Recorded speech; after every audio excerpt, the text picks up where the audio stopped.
یہ اپنی نوعیت کا ایک مختلف کمانڈو مشن تھا۔ اس مشن کے ضروری لوازمات بھی مختلف تھے۔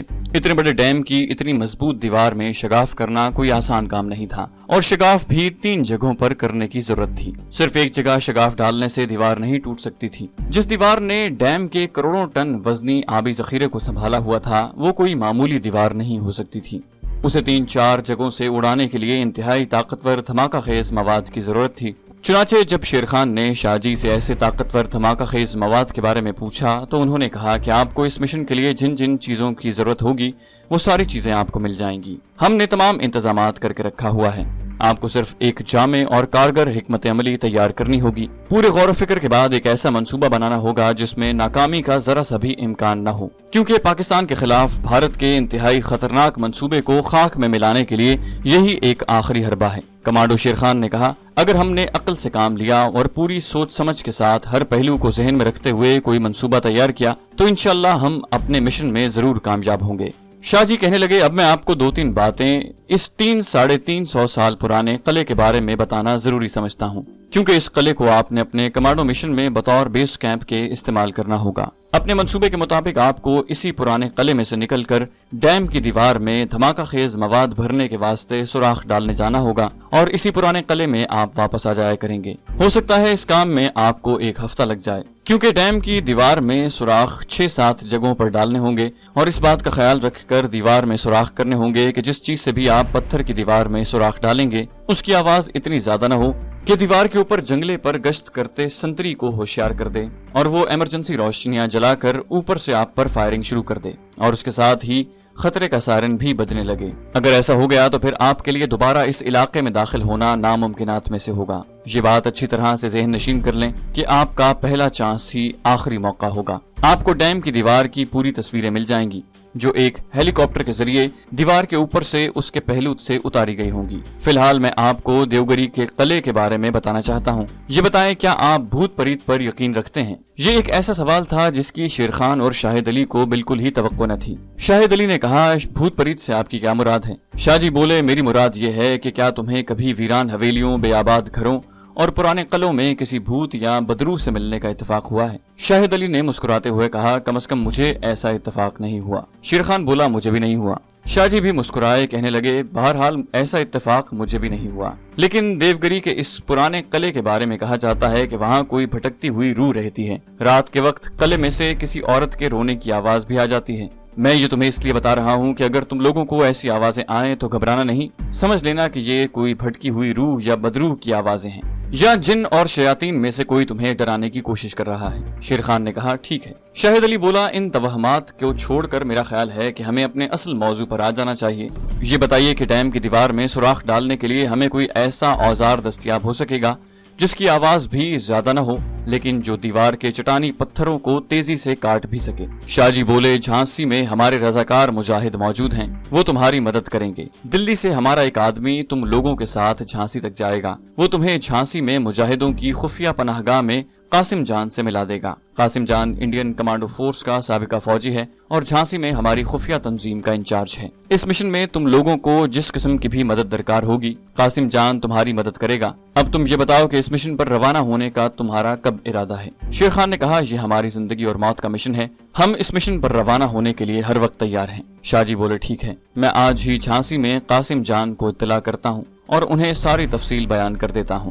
صبح صبح دلی سے ایک گاڑی جھانسی کی طرف روانہ ہوتی ہے، تم اس گاڑی میں چلے جانا، رحمت خان تمہارے ساتھ جائے گا۔ اسی رات شاہ جی نے اپنے خفیہ ٹرانسمیٹر کے ذریعے جھانسی میں قاسم جان کو مکمل تفصیل کے ساتھ شیر خان اور شاہد علی کی آمد کی اطلاع کر دی۔ صبح منہ اندھیرے شاہ جی نے رضاکار مجاہد رحمت خان کو ساتھ کر دیا۔ شیر خان، شاہد علی خفیہ پناہ گاہ سے نکل کر ریلوے اسٹیشن کی طرف چل پڑے۔ رحمت خان نوجوان مجاہد تھا اور بڑا ذہین اور تجربہ کار تھا۔ شیر خان اور شاہد علی کو اسٹیشن کی عمارت کی ایک جانب روک کر خود جھانسی تک کی 3 ٹکٹ لے آیا۔ جب ٹرین پلیٹ فارم پر آ گئی تو وہ تینوں اسٹیشن میں داخل ہوئے اور پلیٹ فارم پر آ کر مسافروں کے ہجوم کے ساتھ ہی ایک ڈبے میں سوار ہو گئے۔ پیسنجر ٹرین تھی، راستے میں ایک جگہ اس کا انجن بھی خراب ہو گیا۔ ایک جگہ ریلوے ٹریک مرمت ہو رہا تھا، وہاں بھی 3-4 گھنٹے ضائع ہو گئے۔ یہ لوگ جھانسی پہنچے تو رات کا 1:30 بج رہا تھا۔ رحمت خان انہیں شہر کے باہر سے لے کر झांसी रजाकारों की तंजीम के खुफिया हेडक्वार्टर में पहुंच गया। कासिम जान उनके इंतजार में था।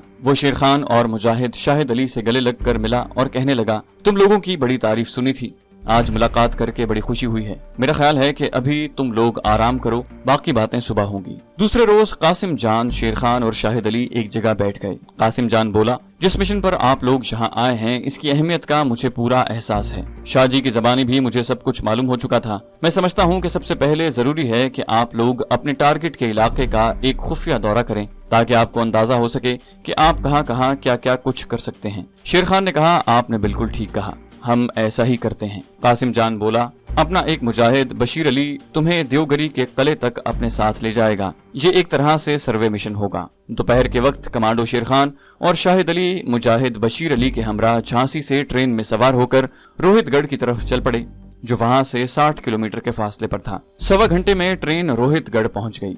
स्टेशन पर उतरने के बाद वो बशीर अली मुजाहिद की रहनुमाई में देवगरी के पुराने किले की जानिब रवाना हो गए। झांसी से आगे वस्ती हिंदुस्तान के घने जंगलों का सिलसिला शुरू हो जाता है। रोहितगढ़ से देवगरी का 300 साल पुराना किला 2-3 किलोमीटर के फासले पर एक घने जंगल में वाक़ है। तीनों मुजाहिदों ने शिकारियों का लिबास पहन रखा था। शेर अली के पास एक पुरानी 2 नाली बंदूक भी थी। एक बड़ा थैला भी उसने साथ रख लिया था ताकि पूरे शिकारी मालूम हो। शेर अली को किले का रास्ता मालूम था। चारों तरफ जंगल के घने दरख्त ही दरख्त थे। कहीं कहीं भूरे रंग की पहाड़ियां भी दिखाई दे जाती थीं। दिल्ली से चलते वक्त ही आसमान पर बादल छाए हुए थे। किले के करीब पहुंचे तो तेज हवा चलने लगी। उनके सरों पर दरख्तों के झुंड तेज हवा में लहराने लगे। एक बार बादलों की गरज सुनाई दी तो बशीर अली बोला, लगता है बारिश का तूफान आ रहा है, हमें जल्दी किले में पहुंच जाना चाहिए। उन्होंने अपनी रफ्तार तेज कर दी। आखिर शेर खान और शाहिद अली को दरख्तों के आगे एक थोड़ी खुली जगह पर एक अजीमुशान देव हैकल पुराने किले का बुलंद दरवाजा नजर आया। बशीर अली बोला, यही देवगरी का किला है। किले का दरवाजा कदीम पुर्तगाली गिरजाघरों की तर्ज पर बनाया गया था। किले के देव पैकर पुराने दरवाजे का एक पट गायब था, दूसरा पट जमीन में धंसा हुआ था। यहाँ तक आते आते बारिश शुरू हो गई। वो दौड़कर किले के दरवाजे में दाखिल हो गए। बारिश वाकई बड़ी मूसलाधार थी। तेज हवाएं दरख्तों में चीख रही थी। स्याह बादलों ने शाम होने से पहले ही जंगल में अंधेरा कर दिया था। बारिश के शोर में कुछ सुनाई न देता था। बशीर अली, शेर खान और शाहिद अली को किले की गर्द आलूद पुरानी ड्योढ़ी में से गुजार कर एक जीने के पास जाकर रुक गया। कहने लगा, हम किले की दूसरी मंजिल पर जाएंगे। वहाँ एक झरोका है जहाँ से वो संगलाख प्याला नुमा वादी साफ नजर आती है, जिसके नीचे जेरे जमीन पुरानी पनाहगाहों में भारत के लेजर सैटेलाइट प्रोजेक्ट पर काम हो रहा है। वो किले की दूसरी मंजिल पर आ गए। वहाँ दीवार में एक जानिब मेहराबी झरोका था। शेर खान और शाहिद अली ने वहाँ खड़े होकर दूसरी तरफ वादी में निगाह दौड़ाई। बारिश में वादी धुंधली धुंधली दिखाई दे रही थी। बशीर अली ने दूर से इशारा करके कहा, वो स्याही माइल चौड़ी पट्टी डैम की दीवार है। वहाँ तक वादी से हटकर भी एक रास्ता जाता है। किले से डैम की दीवार तक आप लोगों का इस खुफिया रास्ते से आना जाना होगा। कमांडो शेर खान और शाहिद अली बड़े गौर से बारिश की धुंधली चादर में से नीचे खुफिया पनाहगाहों वाली वादी और दूर आबी डैम की दीवार को देख रहे थे। उसके बाद उन्होंने किले की दूसरी मंजिल में ही चल फिरकर किले की 12 दरियां, झरोके और वीरान कमरों को देखा। बारिश थमने का नाम नहीं ले रही थी। शाम का अंधेरा छाने लगा था। बारिश उसी तरह मूसलाधार हो रही थी। बशीर अली कहने लगा, लगता है आज की रात हमें इस किले में ही गुजारनी पड़ेगी। मुजाहिद शाहिद अली ने कहा, मेरा ख्याल है कि कुछ देर में बारिश थम जाएगी और हम रोहितगढ़ पहुंचकर झांसी की ट्रेन पकड़ लेंगे। बशीर अली बोला, आप लोग शायद इन जंगलों की बारिश से वाकिफ नहीं। जैसी ये बारिश है, ऐसी बारिश जब शुरू होती है तो जब तक जल थल एक न हो जाए रुकने का नाम नहीं लेती। शेर खान ने कहा, देख लेते हैं, अगर बारिश रुक गई तो वापस निकल चलेंगे, नहीं तो रात यहीं बसर कर लेंगे। बशीर अली मुजाहिद इसी इलाके का बाशिंदा था। उसकी बात सच निकली। बारिश पहले से ज्यादा तेज हो गई। किले की दूसरी मंजिल में ही एक छोटा सा कमरा था जिसका झरोका जुनूब में खुलता था। उन्होंने वहीं रात बसर करने का फैसला कर लिया। रात 1:30-2 बजे के करीब जाकर कहीं बारिश का जोर टूटा और तूफान थम गया। मुजाहिद शाहिद अली ने तजवीज पेश की कि बारिश हल्की हो गई है, हमें निकलना चाहिए। बशीर अली बोला, इतनी जबरदस्त बारिश के बाद जंगल में हर तरफ पानी ही पानी होगा, रोहितगढ़ तक पैदल चलना मुश्किल होगा। आखिर यही फैसला हुआ कि रात किले में ही बसर की जाए। जिस कमरे में वो बैठे बातें कर रहे थे वो बिल्कुल खाली था। कमरे में अंधेरा भी था। उनके पास कोई मोमबत्ती नहीं थी।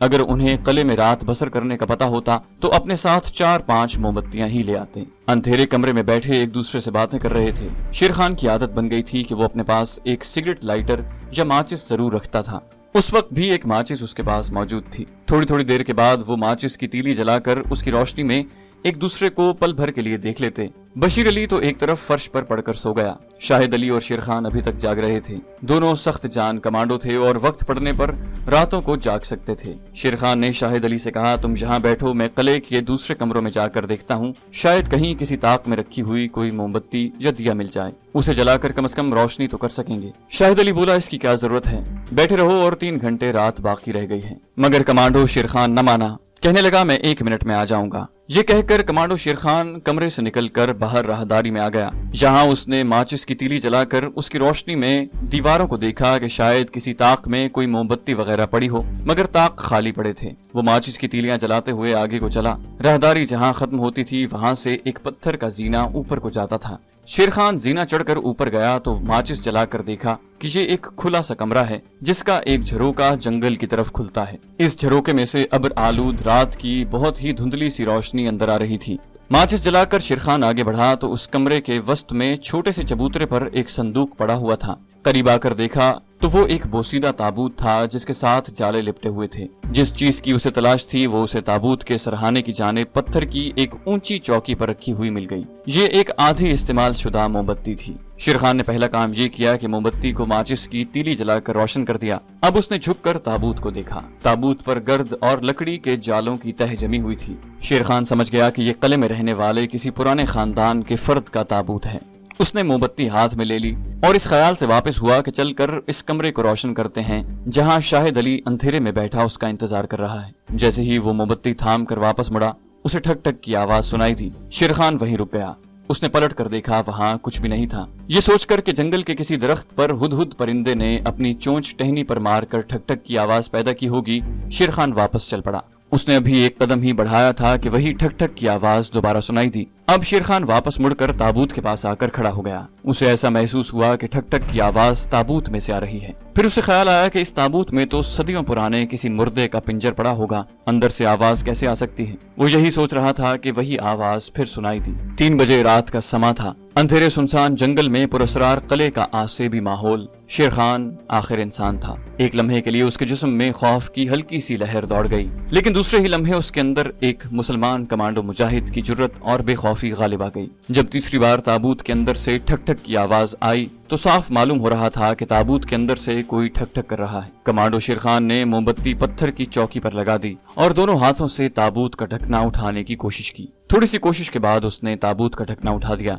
मोमबत्ती की रोशनी में शेर खान ने ताबूत के अंदर एक हैरत अंगेज दहशतनाक मंजर देखा। ताबूत के अंदर एक औरत का कटा हुआ सर था। ये कटा हुआ सर एक तश्त में रखा हुआ था। तश्त में खून ही खून था। औरत की आंखें बंद थीं। नीले होंठ आहिस्ता आहिस्ता हिल रहे थे। कमांडो शेर खान ने इस किस्म का डरावना मंजर पहले कभी नहीं देखा था। उसने जल्दी से ताबूत बंद कर दिया, जलती हुई मोमबत्ती उठाई और वीरान किले के एक आसेब ज़दा कमरे से निकलकर सुनसान राहदारी में से गुजरता हुआ उस छोटे से कमरे में आ गया जहां शाहिद अली दीवार से टेक लगाए ऊँघ रहा था। झरोके में से बारिश के दरख्तों पर गिरने की हल्की हल्की पुरस्रार आवाज पैदा हो रही थी। हवा और तेज बारिश का तूफान गुजर चुका था।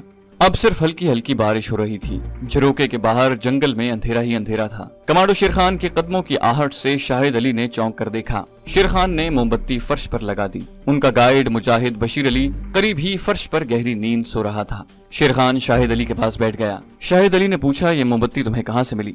शेर खान ने कहा, एक ताबूत के पीछे पत्थर की चौकी पर पड़ी हुई थी। शाहिद अली ने हैरानी से पूछा, ताबूत? ये ताबूत कहाँ से आ गया? शेर खान ने उसे सारी कहानी सुना दी। ये आसेब ज़दा कहानी सुनने के बाद शाहिद अली मुस्कुराते हुए बोला, शेर खान, लगता है तुमने गुनूदगी के आलम में चलते हुए कोई ख्वाब देखा है। शेर खान ने कहा, हम लोग ख्वाब की दुनिया में नहीं, हकीकत की दुनिया में रहते हैं। अगर तुम्हें मेरी बात का यकीन नहीं तो चलकर खुद अपनी आंखों से देख लो। शाहिद अली कहने लगा, इस वक्त हमें कोई काम तो है नहीं, चलो थोड़ी देर चलकर यही देख लेते हैं। शेर खान ने मोमबत्ती पकड़ ली और रास्ता दिखाता शाहिद अली को उस कमरे में ले आया जहां उसने ताबूत के अंदर किसी औरत का कटा हुआ सर देखा था। ताबूत उसी तरह चबूतरे पर पड़ा था। शेर खान ने कहा, यह है वो ताबूत जिसके अंदर एक औरत का कटा हुआ सर तश्त में पड़ा है। तुम खुद ताबूत खोल कर देख लो। तवहुमात और डर खौफ से शाहिद अली का दिल भी पाक था। उसने फौरन आगे बढ़कर ताबूत का ढकना खोल कर अंदर झांक कर देखा और हंसकर बोला, कहाँ है औरत का कटा हुआ सर?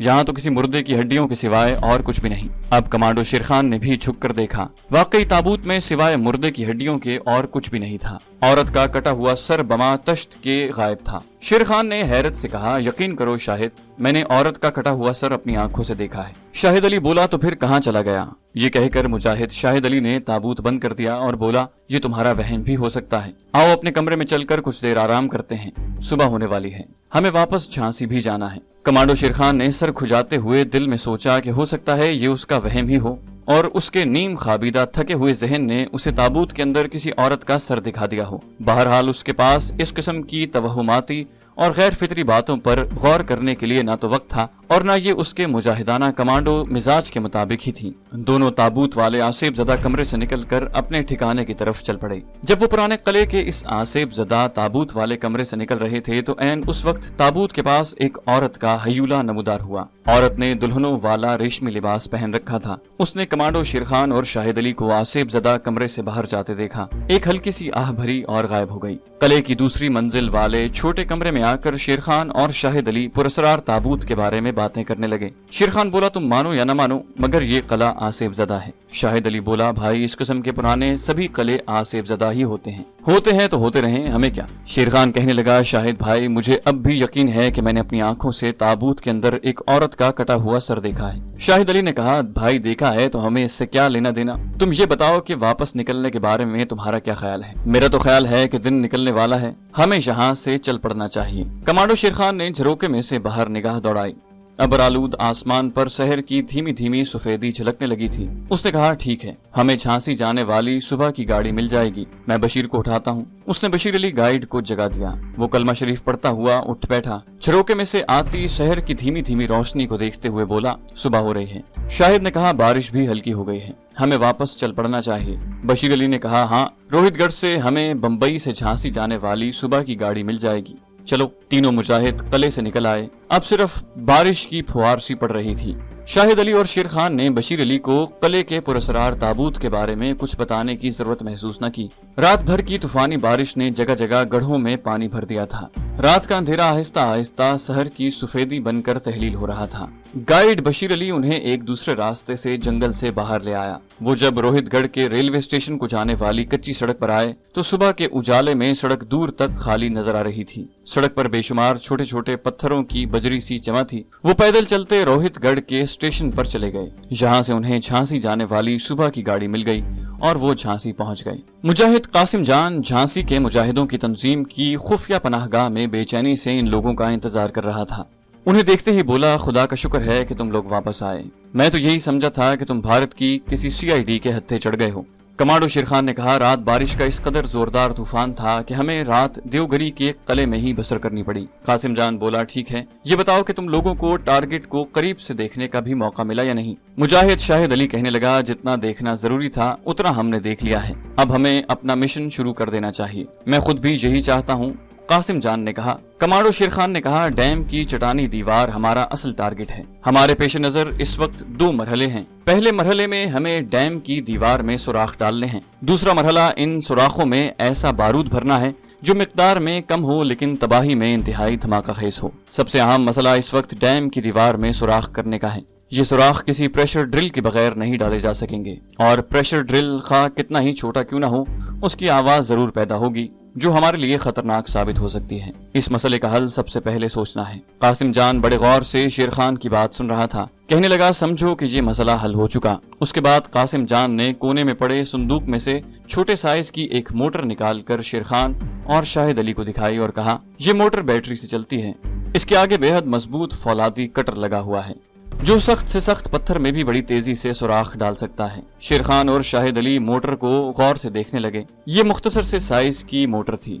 इसके एक खाने में बैटरी लगी थी। मोटर के आगे 3 ब्लेडों वाला नोकीला कटर था। इन फौलादी ब्लेडों का साइज नोक के पास आधा इंच से भी कम था, लेकिन पीछे इनका साइज 2 इंच था। कासिम जान कहने लगा, ये जर्मनी की बनी हुई काबिल एतमाद और ताकतवर मोटर है। इसमें जो बैटरी फिट है वो चार्ज की बनी हुई है और 6 घंटे तक काम कर सकती है। मेरे साथ बाहर आओ। कासिम जान ने कटर मोटर अपने हाथ में उठाई और शाहिद अली और शेरखान को लेकर पनाहगाह के बाहर आ गया, जहां बाएं जानिब एक चट्टान जमीन से तकरीबन 10 फुट बाहर निकली हुई थी। कासिम जान ने ड्रिल की नोक चट्टान पर एक जगह लगाई और उसका बटन दबा दिया। बड़ी धीमी आवाज के साथ ड्रिल ने चलना शुरू कर दिया। ड्रिल की नोक देखते देखते चट्टान की दीवार में घुस गई। उसके बाद ड्रिल के 2 इंच चौड़े मजबूत ब्लेड भी चट्टान के सुराख के अंदर चले गए और 2 मिनट के अंदर अंदर चट्टान में 3 इंच चौड़ा और तकरीबन 10 इंच गहरा शगाफ डाल दिया। कासिम जान ने ड्रिल बाहर निकाल ली। ड्रिल की मोटर चल रही थी। उसने कहा, तुम देख रहे हो कि इसकी आवाज इतनी धीमी है कि डैम के ऊपर सिक्योरिटी गार्ड तक इसके पहुंचने का सवाल ही पैदा नहीं होता। कासिम जान ने ड्रिल की मोटर बंद कर दी। शाहिद अली झुककर चट्टान के 3 इंच के सुराख को देखने लगा। शेर खान ने ड्रिल को लेकर उसका अच्छी तरह से जायजा लिया। फिर उसने भी चट्टान के सुराख को गौर से देखा। कासिम जान बोला, ड्रिल का साइज लंबाई में पूरे 12 इंच है। ये बड़ी आसानी से चट्टान में 10 इंच लंबा शगाफ डाल सकती है। कमांडो शेर खान ने कहा, लेकिन कासिम भाई, डैम की दीवार बहुत बड़ी है। इसको धमाके से उड़ाने के लिए हमें कम से कम 2 फीट तक गहरा सुराख डालना होगा। कासिम जान ने जवाब दिया, ये मैं जानता हूँ, लेकिन इससे बड़ी ड्रिल की मोटर की आवाज बहुत ज्यादा होगी जो हमारे मिशन के लिए खतरनाक होगी। बाकी जहाँ तक डैम की मजबूत दीवार में धमाका करने का सवाल है, इसका भी हल हमारे पास मौजूद है। अंदर आ जाओ। वो लोग अंदर छोटे से कमरे में आ गए। कासिम जान ने कोने वाले संदूक में से ही स्टील का एक चौकोर डिब्बा निकाल कर खोला। इसमें इंजेक्शन के सिरिंज साइज के शीशे की नलियां एक दूसरे के ऊपर रखी हुई थीं। कासिम जान ने एक शीशी बड़ी एहतियात से उठाकर शेर खान और शाहिद अली को दिखाई और बोला, देखने में ये एक नाजुक सी नलकी है, लेकिन इसमें जो कीमियावी स्याह रंग का मवाद भरा हुआ है, इसमें इतनी ताकत है कि इसका धमाका 12 फुट मुरब्बा चट्टान को रेजा रेजा कर सकता है। शाहिद अली ने पूछा, क्या आपने इसका तजुर्बा किया है? कासिम जान ने कहा, इसका पहला तजुर्बा हमने आज से 6 माह पहले जम्मू पठानकोट रेलवे लाइन के एक पुल पर किया था। ये पुल सारे का सारा चट्टानी पत्थरों से बना हुआ था और इस कदर मजबूत था कि आम बारूद वहाँ काम नहीं दे सकता था। हमारे मुजाहिदों ने सिर्फ एक नल की पुल के दरमियान में इस ड्रिल से शगाफ डालकर लगाई थी। जब रिमोट से इसका धमाका किया तो शायद तुम्हें यकीन न आए, इतना बड़ा और ताकतवर आधे से ज्यादा पुल उड़ गया था। उसके बाद भी हमने 3-4 जगहों पर इस धमाका खेज कीमियाई मवाद को आजमाया और इसके इंतहाई हौसला अफजा नताइज बरामद हुए। मुझे यकीन है कि डैम की दीवार में अगर 5-5 फुट के फासले पर 10 शगाफ डालकर उनमें ये नलकियां लगाकर रिमोट से एक ही दफा धमाका किया जाए तो दीवार में कम से कम 100 फुट चौड़ा शगाफ जरूर पड़ जाएगा। जब डैम की झील में करोड़ों से भी ज्यादा टन पानी एक ही दफा 100 फुट शगाफ से बाहर को जोर मारेगा तो पानी के बेपनाह दबाव से बाकी की दीवार भी टूट जाएगी। मुझे पूरा यकीन है कि ये फार्मूला काम आ जाएगा। शेर खान ने कहा, कासिम भाई, आप इस कदर एतमाद के साथ कह रहे हैं और आप इसका तजुर्बा भी कर चुके हैं, तो हमें इन नलकियों में भरे हुए कीमियाई महलूल पर भरोसा करना पड़ेगा। शाहिद अली कहने लगा, अब सवाल ये पैदा होता है कि डैम की दीवार में शगाफ डालने के लिए इस पर चढ़ा कैसे जाए। हमारे मुशाहिदे के मुताबिक डैम की दीवार कई 100 फुट बुलंद है। दीवार हमवार होगी। जाहिर है दीवार पर चढ़ने के लिए कोई सीढ़ी वगैरह किसी भी जगह नहीं बनाई गई होगी और हमें इस दीवार में कम से कम 50 फुट की बुलंदी पर जाकर शगाफ डालने होंगे। इसके बारे में हमें सोचना है। झांसी रज़ाकार तंजीम के कासिम जान ने लम्हा भर तौक़ुफ़ के बाद कहा, मेरा ख्याल है कि इन लोगों ने दीवार की देखभाल और जांच पड़ताल के लिए दीवार के साथ कहीं कहीं लोहे की सीढ़ी बनाई होगी, मगर इसकी तस्दीक के लिए तुम लोगों को खुद वहां जाकर एक बार मुशाहिदा करना होगा।